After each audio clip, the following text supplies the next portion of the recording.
Hey guys, it's Coach Steve, and I've got this week's workout brief. Starting on Monday, we're going to continue our deadlift cycle with 3 cluster sets of 2-2-2 deadlifts. This time we're going to go a little bit heavier than last week at 80 to 85%. So if you did 80 last week, bump it up just a little bit and do the same thing. 2 reps, 10 to 20 seconds, 2 reps, 10 to 20 seconds, 2 reps. Going to do 3 sets of that. Once we're done, we're doing a 20-minute AMRAP, 5 power cleans, 10 toes to bar, 15 wall ball shots. And we want to set this up so that each time, each movement you can do unbroken for the most part. For 20 minutes, that's a lot of work. And I'm not saying go through this super fast, but when you do pick up the bar, you should be able to do those 5 power cleans, touch and go, unbroken. When you do go to the toes to bar, you should be able to do 10 toes to bar, unbroken, 15 wall ball shots, unbroken, at least to start.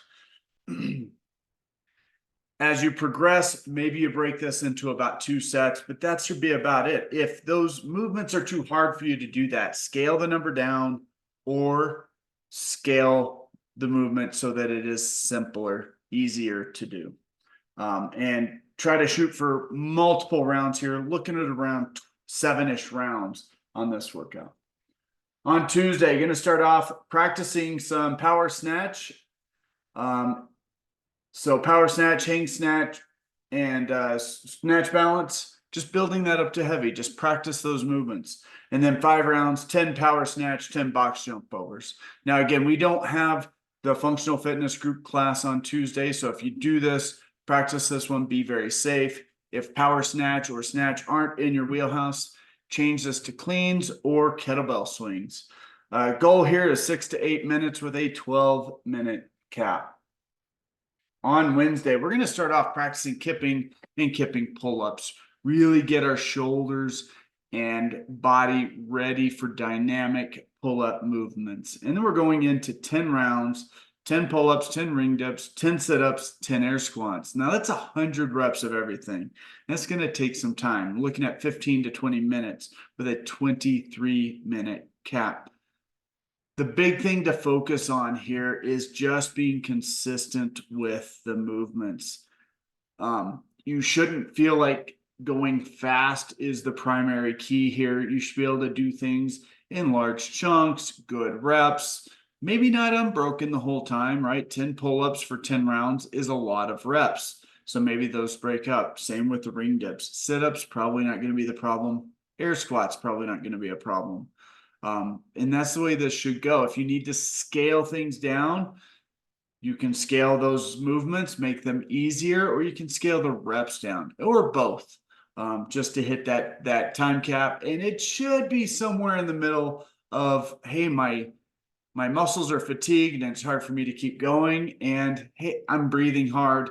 I think I need to slow down. On Thursday, we're going to start off with some front squats, building to a 2 heavy with a pause on bottom. Really own the bottom part of that squat and building to something that feels heavy for that. For the workout, a ladder 10 to 1. So first round is 10 front squats and then 1 rope climb. 9 front squats, a rope climb. 8 front squats, a rope climb until you get to the end with 1 and 1. This will start off fatiguing the legs. You will be very tired in the legs and core from doing a lot of squats. By the end, it's going to feel like it's mostly rope climbs, and those will start to add up. So just kind of keep that in mind. That's by design. The goal is to do this in around 10 minutes with a 13-minute cap. On Friday, we're going to practice overhead squats, build to above working weight for 5 reps. Working weight for this workout is pretty light, so you should be able to go significantly heavier than what you would use for the workout. And then for the workout, 5 rounds, 400-meter run, and 15 overhead squats. Now, one of the big things to think about here is that 400-meter run, doing it 5 times, is really easy to get sucked into doing that super fast that first round. So slow it down, go at a consistent pace, something that you're probably going to be able to maintain for 15 minutes. For the overhead squats, we really want to pay attention to our back. A lot of people during this workout will complain of back pain. Typically, it's because we're trying to keep our chest up really high and using our back to kind of take the brunt of that. If all else fails, go to front squats, get a good workout. There's nothing wrong with that at all. You should be able to do this in under 15 minutes with an 18-minute cap. And don't forget to breathe and brace on those squats. On Saturday, we're going to do our July 4th style workout. This is the team workout 1776. There are a ton of movements in this one. The goal is between you, your partner, or your team. You can have more than one person on a team, accumulating 1,776 reps across all of the movements, all of the team. So if you're doing this with teams of 3, everybody does a third. Now, key here, you have to have at least 10 reps of every movement and no more than 200 reps of any movement.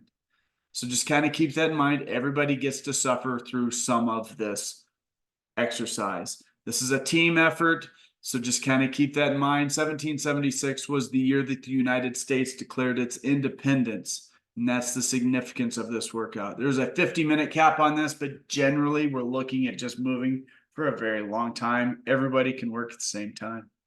That's what we have coming up this week, guys. Look forward to seeing you in the gym. Bye.